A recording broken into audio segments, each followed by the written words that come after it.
Linguagem de programação com C#. Notas importantes ao longo. Muito bem, então, pessoal.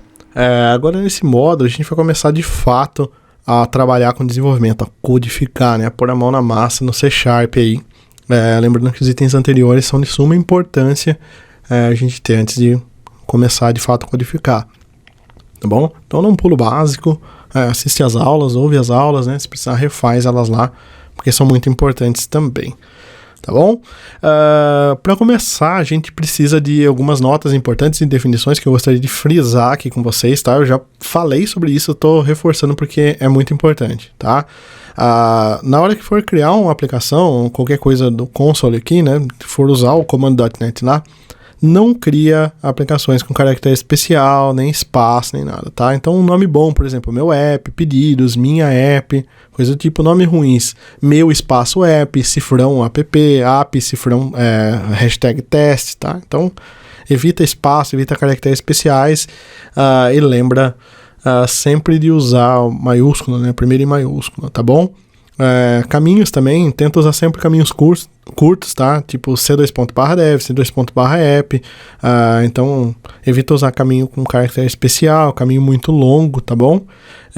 Também evita usar caminho de rede, tipo Z2 tá? Mapeado numa rede, porque o .NET entende que não é o Windows, na verdade, entende que não é um caminho seguro, tá? Então, particularmente, eu uso sempre o C2 para criar as aplicações, até porque fica no SSD. Então ele vai criar muito mais rápido, né? Vai gerar muito mais rápido. E um outro ponto também é que o C# é case sensitive, tá? Tá escrito code sensitive, mas é case sensitive, tá? O que significa que ele diferencia maiúscula de minúscula.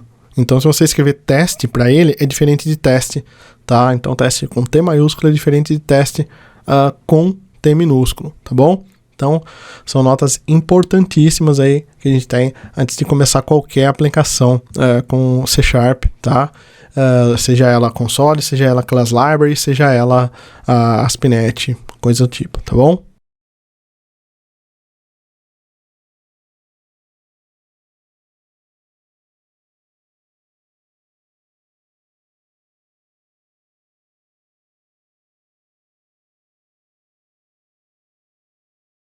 Perfeito, então, galera. O próximo item que a gente precisa saber aqui são as definições de um escopo de um programa, tá? O que é um escopo de um programa, tá? É tudo que um programa tem para ser executado ali, tudo que ele precisa para de fato ser executado, tá? E no .NET a gente tem primeiro as importações do que a gente vai usar nesse programa, tá? Então você tem uma importação, por exemplo, do módulo para escrita de arquivos em discos, tem uma importação do módulo para acesso ao banco de dados, né? Então todas as importações elas ficam no começo do nosso arquivo, tá? Ou do nosso programa. Depois a gente tem os namespaces, que são separações lógicas, tá? Que são alguns nomes que a gente cria ali, eu vou mostrar com mais detalhes para vocês, para ter uma separação, uma divisão lógica dentro da nossa aplicação, tá? A divisão física ela é feita em arquivos, no próprio Windows, Mac ou Linux, tá? Depois a gente tem a classe do nosso programa e a gente tem o método principal, tá bom? Traduzindo isso tudo aqui para o Visual Studio Code, a gente tem aqui o program.cs. Eu comentei já com vocês que essa o arquivo de entrada da nossa aplicação. Ele sempre vai tentar buscar um arquivo program.cs, tá bom? E aqui a gente tem as separações que eu comentei com vocês, tá bom? Então, primeiro a gente tem as importações, elas são sempre definidas pelo using, tá? A gente vai aprender o que é system já, tá? Ele é o tipo base do .NET, então a gente vai aprender sobre ele já. A gente tem depois os namespaces, que são as divisões lógicas, tá? Então você pode ter arquivos em pastas diferentes, mas com o mesmo nome, e aí você vai ter conflito nesses tipos de arquivo. Então a gente tem uma divisão lógica também, vou comentar já com vocês. Depois a gente tem o nosso programa em si, tá? Que ele é uma classe aqui, a gente vai ver sobre classes aqui também, tá? Então esse programa é uma classe, é tudo que vai ser executado dentro do nosso programa, ele está dentro dessa classe, program aqui. E aí a gente tem o nosso método main, que é o nosso método principal aqui da aplicação, tá? Então ele sempre vai executar esse método por primeiro. Então basicamente o que a execução faz é busca o program.cs, tá? Encontrou o program.cs, lê a classe program e lê o método main, tá? Então, basicamente, esse que é o fluxo de execução de uma aplicação .NET, tá? Então, no caso aqui, a gente está usando uma aplicação do tipo console, beleza? E agora a gente vai detalhar um pouco mais esses itens aqui, para a gente entender tudo o que está acontecendo, beleza?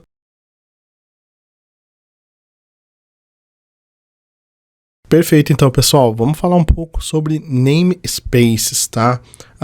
Os namespaces, eu comentei com vocês que a definição principal dele é que uma separação lógica, né?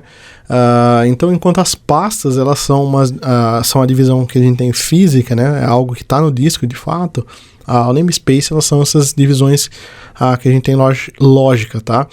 Então, embora você possa criar um arquivo program.cs na raiz e um outro arquivo program.cs na pasta teste, por exemplo, tá? Dentro do mesmo projeto. Então são arquivos com o mesmo nome em pastas diferentes. Então para o Windows isso é tranquilo, né? Não pode ter dois arquivos com nome igual na mesma pasta, mas em pastas diferentes pode. Mas e para o C#? Como que ele vai entender isso, tá? Então o namespace ele serve justamente para isso, para a gente ter uma divisão lógica, tá? Então embora os arquivos tenham o mesmo nome, estejam em pastas diferentes, tá? Ele tem que estar em namespaces diferentes também, tá? Namespaces normalmente eles acompanham o nome da pasta. Então se você tem uma pasta teste, por exemplo, você tem um namespace teste, tá? A gente vai ver um pouco mais disso mais para frente, tá bom? Então, assim como a gente não pode ter dois arquivos com o mesmo nome, a gente não pode ter duas classes com o mesmo nome no mesmo namespace, tá? Então, você não pode ter duas classes program dentro do mesmo namespace, tá?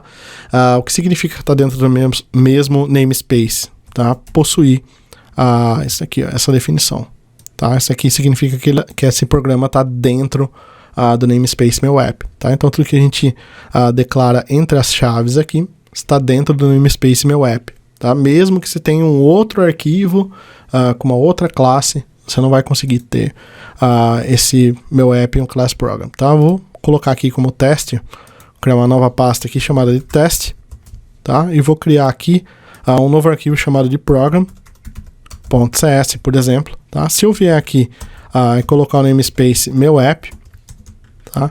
E vier aqui criar uma class program,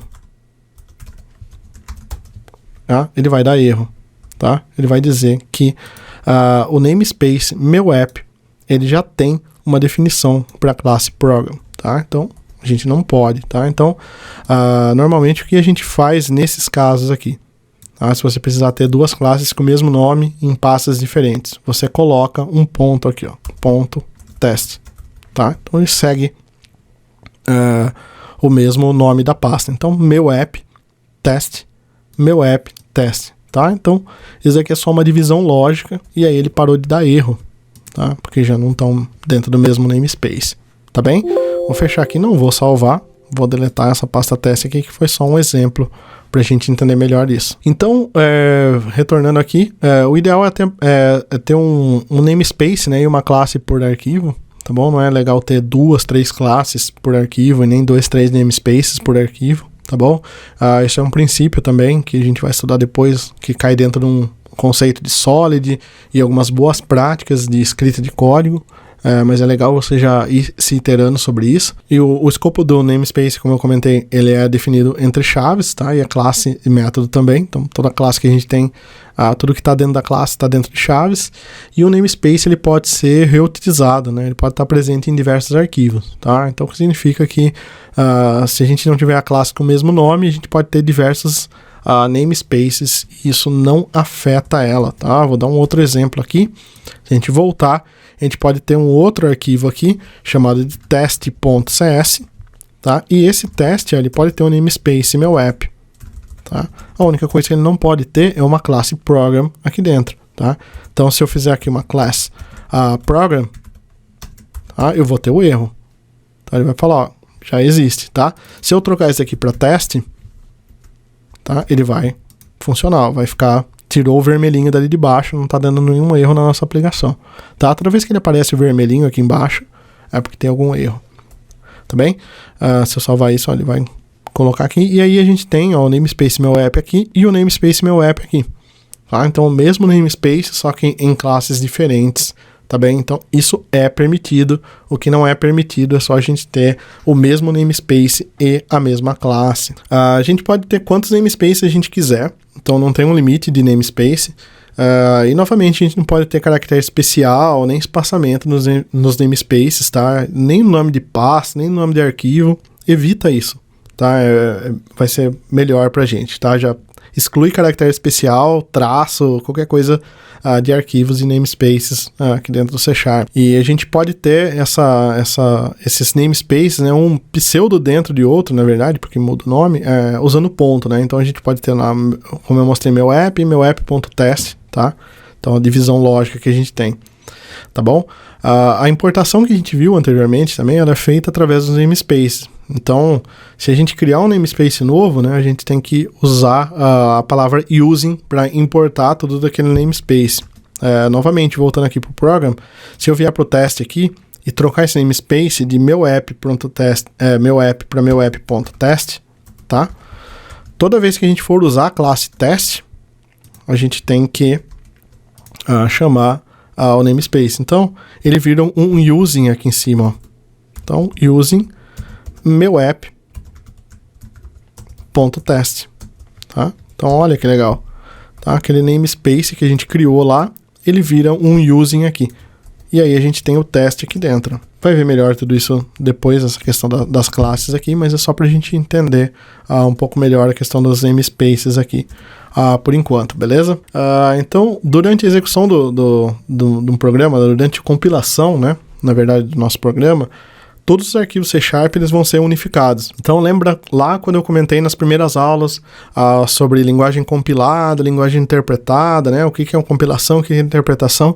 A gente viu que no final a gente vai gerar uma DLL, né? Com o nosso programa. E essa unificação, ela é uma divisão, a divisão física ali, ela se perde, né? Então, tudo que estava em pastas separadas, ele vai ficar tudo dentro do mesmo arquivo. O resultado vai ser uma DLL só, tá?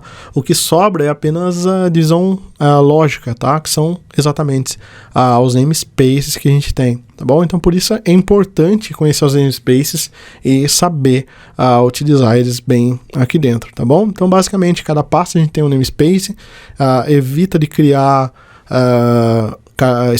com namespace com espaço, com caractere especial, com traço, coisas do tipo, tá bom? Então, basicamente, seguir esses padrõezinhos que a gente vai se dar muito bem aqui. E, obviamente, a gente vai ver bastante namespaces aqui, tanto nesse curso quanto nos próximos cursos que envolvem C#.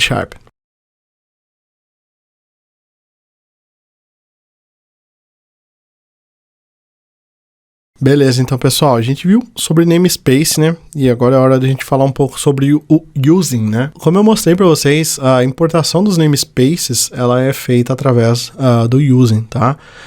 Então, as importações, elas definem quais bibliotecas que o nosso programa ele vai utilizar, seja elas internas, né? Como um namespace interno nosso, que no caso sempre começa com o meu app, quanto externas, tá? Então, se a gente olhar nosso programa lá, a gente tem um use system, que é o tipo base do .NET, que eu vou comentar com vocês, né?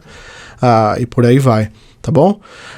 Então, por padrão, no .NET, só o básico vem incluso. Então, ele não traz pra gente, mesmo o .NET tendo 20 mil classes, né? 20 mil bibliotecas pra gente consumir, ele não vai trazer tudo no nosso programa, tá? Porque a gente não vai usar tudo isso. Então, tudo que a gente quer usar no nosso programa, a gente tem que importar, tá? Tem que fazer a importação disso antes. E isso é feito utilizando a palavra using, tá? E sempre no topo da nossa aplicação, sempre no começo da aplicação, tá? Na verdade não é mandatório, tá? No começo da aplicação, mas é uma boa prática, tá? Sempre no começo do arquivo ter os using, tá? Então basicamente essas são as definições do que a gente tem do using, tá bom? Eles servem também para organizar o nosso código em pastas e namespaces, o que é fundamental. Então, quando a gente está falando de aplicações pequenas aqui, né, com C#, como esses exemplos que a gente vai ver no curso aqui, a gente está falando de aplicações relativamente pequenas, mas em aplicações grandes, né, com muitos arquivos, com muitos times trabalhando, imagina a bagunça que não fica, né? Então, tudo tem que ficar organizado, a organização importa muito, tá? O volume de código em aplicações grandes, ele é muito alta, tá? A quantidade de arquivos, ele é muito alta, o número de pessoas trabalhando também é alta, tá? Então, quanto mais gente, mais código, mais complexo fica de organizar as coisas, tá bom? Então, entender bem essa organização é fundamental, tá? Já tenha isso do começo, mantenha isso com você do começo, que você precisa organizar, estruturar as coisas bem, para quando suas aplicações crescerem, você não sofrer com isso, tá? Use e abuse da criação de arquivos e namespace, não precisa estar tudo dentro de um arquivo só, então a gente vai aprender a separar os arquivos aqui, chamar funções e classes de outros métodos, outros arquivos. Isso é fundamental para uma boa organização, tá, de uma aplicação, beleza? Então tenha isso desde do começo já com C#, porque é muito importante para a gente. Organização física são as pastas e os arquivos que a gente tem, organização lógica são os namespaces, tá? Então a gente importa tudo que a gente precisa através dos namespaces, né, que são definidos pelos using no começo do arquivo.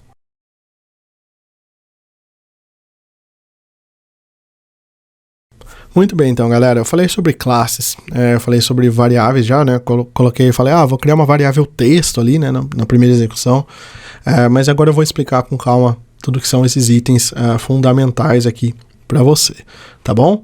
O primeiro item que a gente vai comentar aqui são, de fato, as variáveis, tá? O que é uma variável? Variável é algo que a gente utiliza para armazenar uma informação.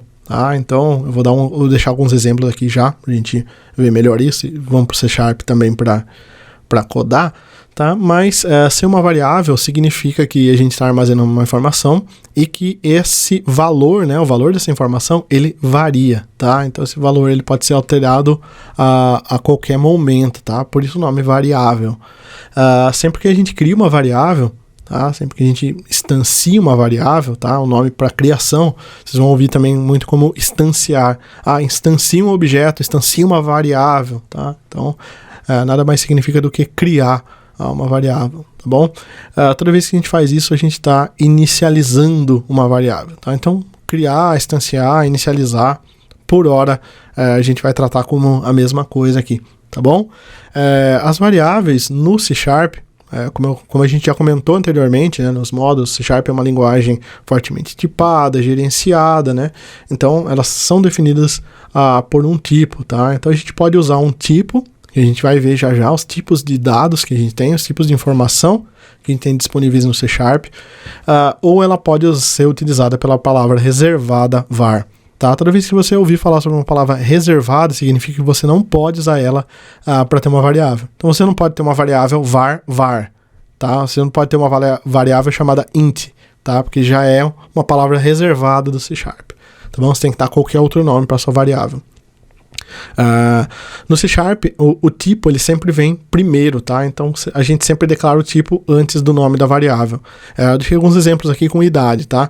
Então eu criei int idade, tá? Int idade igual a 25, var idade igual a 25 e var idade, tá? Então essas são as definições de variáveis que a gente tem aqui. Nota que o tipo, né, inteiro ou var, ele vem sempre antes de uma variável. Quando você declara um tipo como var, ele vai sempre assumir o primeiro valor que você informar, tá bom? Por isso que o último ali tá escrito que tá errado, tá? O último item aí, var idade, tá errado porque eu não tô assimilando nenhum valor, então ele não consegue saber o que é, tá? Então o var, ele é só uma forma como que a gente tem de evitar de escrever o tipo da informação na frente da variável, tá bem? Quando a gente está trabalhando com tipos inteiros, caracteres e coisas do tipo, os tipos são pequenos, mas quando a gente começa a trabalhar com tipos complexos, os nomes podem ficar muito grandes. Então o var, ele salva muito espaço do nosso código, tá? Então, não a nível de compilação, mas a nível de visualização, tá? A gente vai ver um pouco mais disso mais pra frente aqui também, tá? Mas antes disso, eu queria só pontuar algumas coisas, assim, ó. Utilize nomes coesos nas variáveis, tá? Então, não cria variável x, y, z. Isso é ruim. Você não sabe o que é x, você não sabe o que é y, você não sabe o que é z, tá? Então, cria uma variável idade, tá? Vai colocar, por exemplo, a duração de algo, tá? Então, coloca lá, duração em minutos, duração em horas, tá? Seja mais específico na criação das variáveis. Isso dá mais expressividade ao seu código, tá? Lembra que outras pessoas vão ler seu código e é importante que elas consigam ler com facilidade, tá bom? Não utiliza caractere especial nem espaço, já estou cansado de falar isso, mas vale a pena reforçar, tá? Não começa com número variável. E a primeira letra das variáveis é sempre minúscula, tá bom? Então essa é uma convenção que a gente tem em padronização aqui dentro do .NET, tá bem? Deixa eu só ir para o C# para a gente ver esses itens aqui dentro dele, tá? Então a gente tem aqui o nosso programa, tá? Não precisa digitar isso aqui, vocês vão ter tempo para digitar junto comigo, tá? E aqui dentro do main eu vou criar as variáveis aqui, tá? Vou colocar elas aqui. Ele vai ficar em vermelho, essas outras variáveis aqui, porque ela já foi declarada, ela já existe, tá bom? Então, toda vez que a gente faz int idade, eu estou criando um inteiro. A gente vai ver mais sobre tipo de dados já, tá? E ele inicia com 0, tá? Eu vou mostrar para vocês também a inicialização de cada valor aqui dentro do .NET de C#, tá? Então, toda vez que você cria um inteiro, toda vez que você cria um double, um float, o que ele inicia, tá bom? Então, esse é o primeiro caso aqui. Vou até comentar os de baixo. Eu vou ensinar como comentar já, tá? E ele deixa um amarelo aqui quando a gente não criou uma variável e não usou, tá? Ou seja, a gente está desperdiçando memória da nossa aplicação aqui também. Tá bom? Então esse tipo é o tipo correto, tá? Vou dar um / aqui para ele comentar, depois vou ensinar mais sobre comentários também. Tá? Vou descomentar esses de baixo aqui. Na verdade, só esse segundo aqui. Tá? Quando a gente define int, que é um inteiro, idade igual a um valor, a gente está já inicializando esse valor. Então a idade sempre vai vir a 25 aqui no caso, tá? Então é o valor padrão dessa variável. O mesmo vale para o var aqui. Mas no começo eu não quero que você utilize o var, tá? Eu quero que você utilize o int. Depois que você já dominar os tipos básicos, daí pode passar pro var para usar, tá? É melhor que use var, na verdade. Mas para o começo do curso vamos usar int, double, char e algumas outras coisas para entender melhor os tipos de dados e fixar os tipos de dados na cabeça, tá? Então, esse caso aqui, ele funciona também, então var igual a 25, mas o de baixo não vai funcionar, tá? Porque var, ele é um tipo que não é definido, tá? Então, a gente precisa sempre especificar um valor para ele, tá bom? Então, não é legal usar esse tipo aqui. Então, se fosse o caso, ó, ele vai deixar vermelho aqui, a gente teria que colocar aqui um igual a 25 para ele poder funcionar, tá bom? Então, essa é a declaração de variáveis aqui no C#. É sempre o tipo, espaço, o nome, tá? E o C# tem sempre ponto e vírgula no final. Lembra sempre também que a gente começa com maiúsculo, tá? Então, não é que não pode, mas não fica legal você criar, isso aqui, ó, int idade. Não fica legal você criar com I maiúsculo. É uma convenção aqui que a gente sempre usa os nomes de variáveis com minúsculo na frente. Se fosse nome composto, tá? Se fosse primeiro nome, por exemplo, seria assim, ó, primeiro, então não tem espaço, não tem caractere especial e a gente sempre usa a primeira maiúscula e o resto, a primeira letra de cada palavra a gente usa a minúscula, tá bom? Eu sei que tá 22 aqui, não tem problema nenhum, tá bom? Então assim que seria a definição que a gente teria de variável aqui. A gente vai ter bastante definições de variáveis aqui para fazer, então não se preocupa que você vai criar bastante aqui, beleza?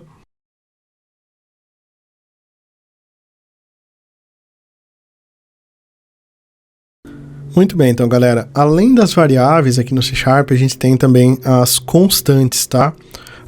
Uma constante, a definição dela é parecida com a da variável, tá? Só que elas não podem ser alteradas. Então, uma vez que você atribuiu um valor para uma constante, tá? Que é feito na inicialização dela, a gente não pode mais alterar essa constante, tá bem? Então, isso é muito legal para quando a gente precisa criar, por exemplo, regras para o nosso sistema, tá? Qualquer validação de qualquer tipo, e a gente quer definir uma informação, por exemplo, que a gente vai reutilizar ela em diversos lugares da nossa aplicação, tá? Mas que essa informação ela não pode variar, tá? Então, isso é muito bacana que a gente aplique o uso das constantes, tá? E é recomendado para uso frequente, embora muita gente fique sempre preso às variáveis, tá? As constantes, por exemplo, são definidas iguais às variáveis, só que com um const na frente. Tá? Então é normal você ver esse const aí na frente, isso significa que é uma variável, tá? Mas que nunca pode ser alterada. ou seja, é uma constante, tá? Se é uma variável que não pode alterar, é uma variável que não varia, tá? Ela acaba sendo uma constante, tá? A definição de constante, ela é só dada pela sua palavra const, então não tem que configurar mais nada, tá? E caso não seja informado um valor, o valor padrão do tipo é informado. Então, no caso ali, o primeiro item que a gente tem, que é o const idade mínima, tá? Ele inicia com 0, porque o int sempre inicia com 0. A gente vai ver isso posteriormente, tá? Nos outros casos, a gente vai ter a inicialização normal. Então, const int idade mínima é igual a 25. Ele vai inicializar com 25, tá? No caso do var, a gente não consegue utilizar o const no var, porque o var é somente para variáveis, tá? O nome já diz var, né? Então, a gente não consegue trabalhar com constantes nele, tá bem? Definições. Utiliza sempre nome coeso, não utiliza caractere especial, não começa com números, tá? E é comum a gente ver as constantes sempre em maiúsculo, tá? Então, esse é um uso para a gente saber, bater o olho no código e saber que é uma constante, tá? Então, é uma notação que também é bem usada. É uma regra? Não. Eu já vi vários sistemas que não têm essa notação, que não usam essa notação, que não usam a constante normal, tá? Como se fosse o nome de uma variável, mas já vi diversos sistemas que têm essa notação com maiúscula. Então depende da convenção que você está usando no seu sistema, tá? De como você decidiu trabalhar nele, tá bem? Vou só colocar o código aqui em C# para a gente ver, tá? Essa constante em ação. Tá bom? Var a gente não consegue usar, ele já vai colocar em vermelho aqui embaixo, então já vou remover esses dois itens daqui, tá? E vou dar um caça nesse de baixo aqui. Então a gente tem aqui uma constante chamada de idade mínima, tá? Beleza? O mesmo a gente tem aqui para baixo, que é a constante idade mínima igual a 25, e aí ele vai aparecer amarelo aqui embaixo, porque a gente não inicializou essa constante aqui, tá? Então, a gente sempre faz a inicialização dela. É uma boa prática, na verdade, sempre inicializar variáveis ou constantes aqui dentro do C#, tá bem? Então a gente vai ver isso, o uso dessas constantes aqui também em diversos programas que a gente vai fazer aqui dentro. Beleza, pessoal?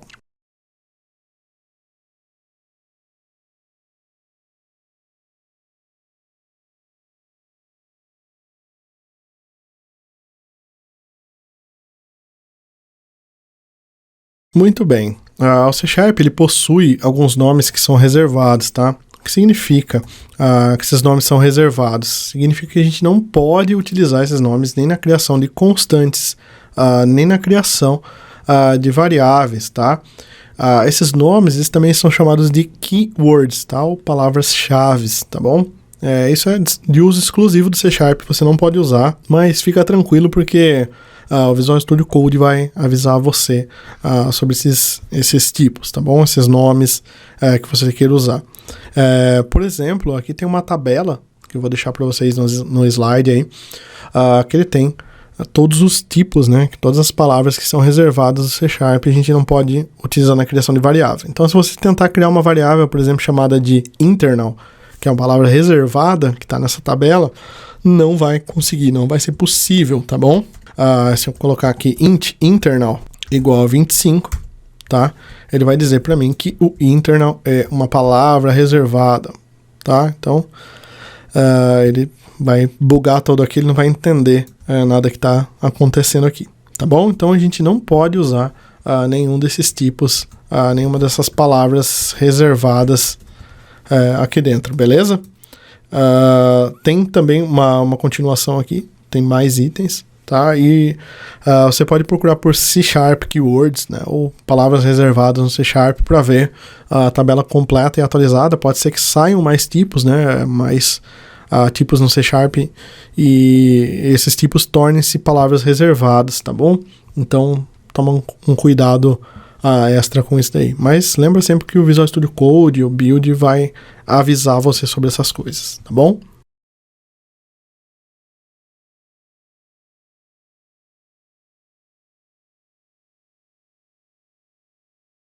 Beleza, pessoal. Um outro item muito importante do nosso código são os comentários, tá?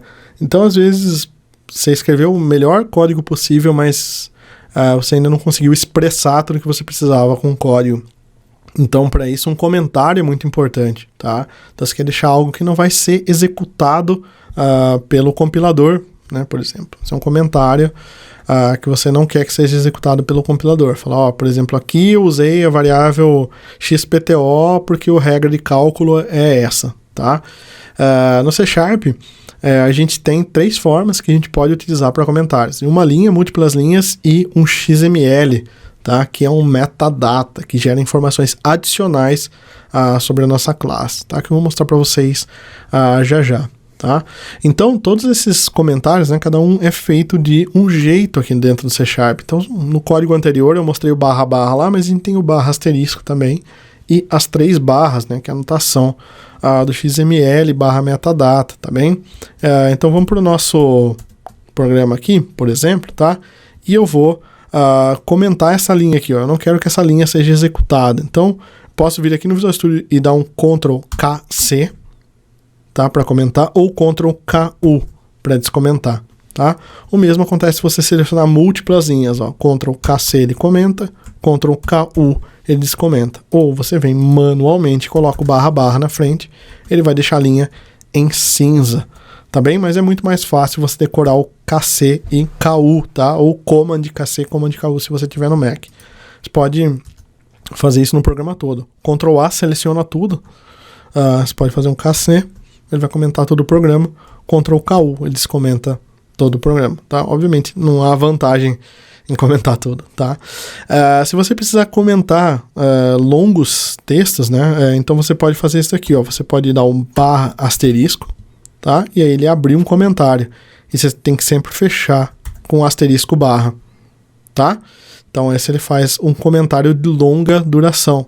Então para você não precisar ficar colocando /, no começo de todos os comentários, tá bem? Então você pode vir aqui, por exemplo, ó, e colocar aqui um / asterisco e aqui embaixo, ó, um asterisco /, tá bom?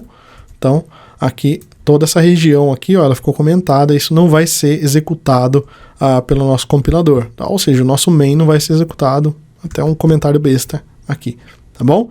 Mas, por outro lado, você pode também comentar algo como função principal do programa, tá? Olha que legal.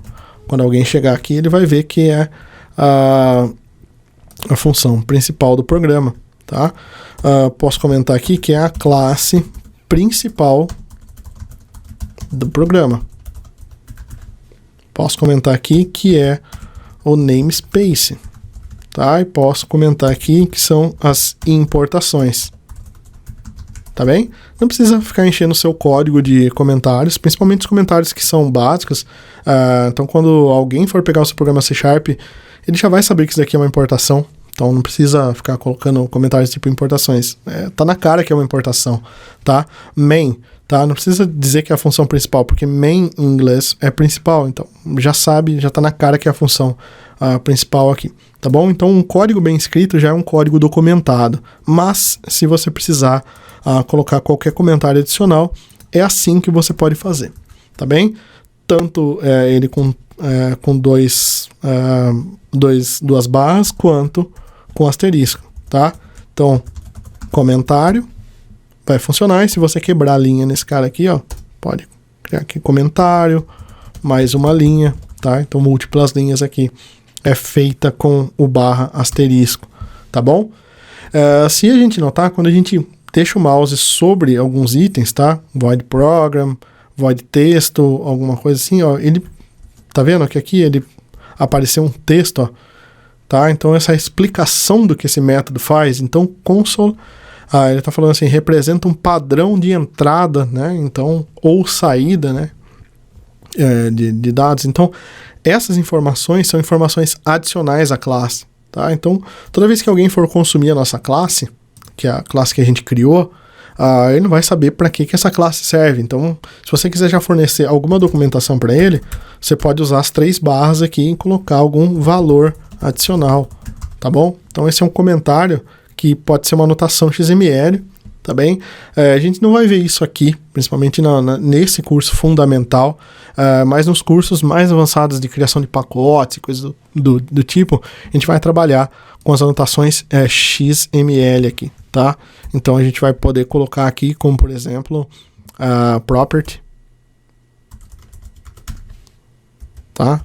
E aí aqui dentro a gente vai compor um arquivo XML e ele vai gerar o que a gente chama de metadata, tá? São dados adicionais sobre a nossa classe, tá? Contendo informações como a gente tem aqui no console, por exemplo, tá? Onde a gente deixa o mouse sobre e ele aparece essa informação aqui. Então, essas notações XML, né, dos comentários que eu mostrei nos slides aqui, eles servem justamente para isso, para documentar essa classe nossa, tá bom? Mas isso é um assunto mais avançado, a gente vai abranger nesse curso, beleza?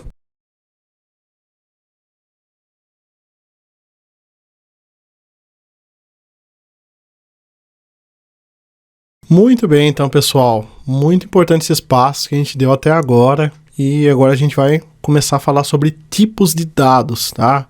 Os tipos que as variáveis e constantes podem ser aqui dentro do C#, e a gente vai começar falando de um cara chamado de tipos primitivos, tá? Ou built-in types, tá bem?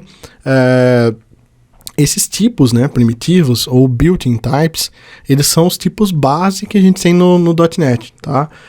Então, inteiros, caracteres, cadeias de caracteres, ponto flutuante e coisas do tipo, tá bem? A gente vai ver todos eles aqui, pode ficar tranquilo, tá bom?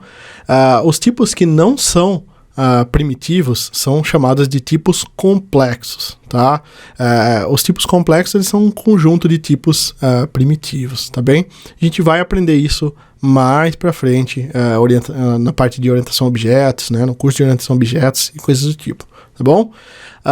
Definir o tipo correto do dado, ele otimiza muito a execução do nosso programa. Lembra que a gente falou que o C# é uma linguagem tipada, né, fortemente tipada, e a vantagem dessa tipagem do C# era que ele conseguia alocar memória otimizada, né, para os tipos nossos. Então, os built-in types, os tipos primitivos, né, escolher o tipo primitivo certo para sua variável influencia nisso, tá? Não precisa ficar paranoico também nessa questão de otimização, a não ser que você trabalhe com hardwares embarcados, né? São microchips, microcontroladores, tá? Se você estiver trabalhando com aplicação web, Windows, pode ficar mais tranquilo, tá? Mas é sempre bom otimizar o que a gente pode, né?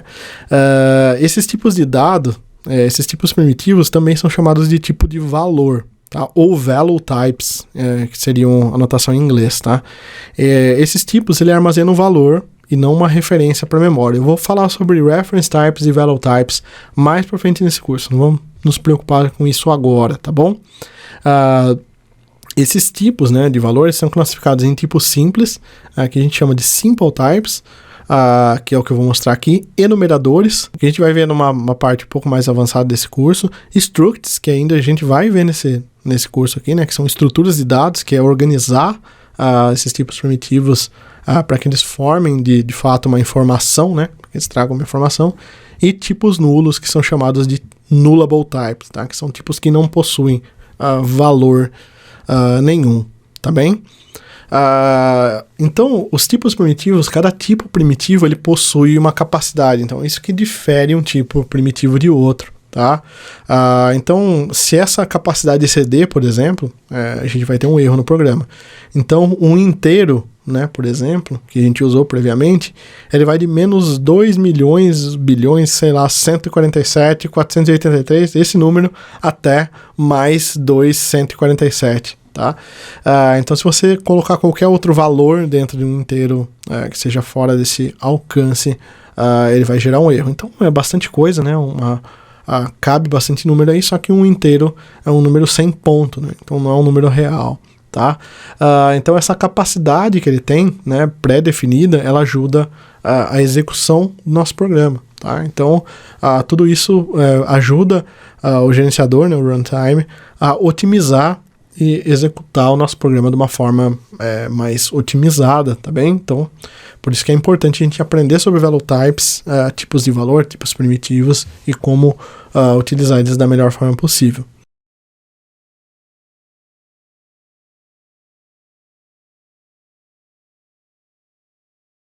Muito bem, então, pessoal. Eu falei em algumas aulas anteriores aqui que o System, né? A gente viu Using System no nosso primeiro programa lá, que a gente executou.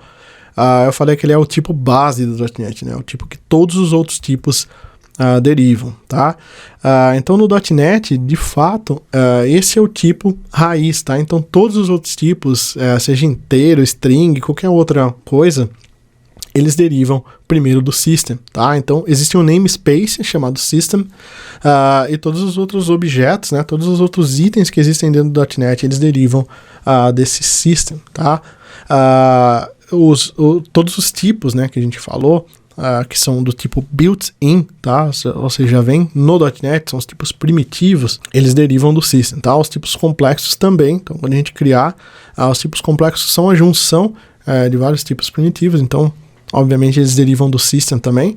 Ela é a base para todos os objetos .NET. E você não precisa também ficar se preocupando muito com a questão do using system, coisa do tipo, porque a base dos tipos principais, eles já estão inclusos, tá? Então, se você só definir variável no seu programa, você não precisa se preocupar com o system, tá? Não precisa se preocupar em colocar um using system. Até voltando aqui pro nosso programa, né? A gente tem um using system aqui. Se eu tirar ele, tá? A gente vai ver que ele vai dar erro no console aqui, ó, tá? Mas no var texto ele não deu. Se a gente comentar essa linha aqui, tá? O nosso programa ele tá sem erro aqui, tá bom? Você pode até dar um .NET Build aqui. Aí você vai notar que ele só vai dar um warning ali, né? Só vai dar uma mensagem, falar, você criou uma variável texto, mas nunca usou ela, então tá usando memória à toa, mas o build deu succeed aqui, né? Deu build com sucesso e a gente nem tá usando o system aqui, mas a gente sabe que o var, o int, né? Se a gente colocar aqui, ó, int idade igual a 25, tá? A gente sabe que esses tipos aqui, eles estão dentro do system, mas mesmo assim, se a gente dá um .NET Build, a gente consegue executar nossa aplicação, consegue compilar nossa aplicação com sucesso, mesmo não tendo o using aqui, porque ele já está implícito, tá? Então, não precisa declarar ele sempre, beleza? No console, no caso, ele está dentro do... a gente precisa explicitar o system ali em cima.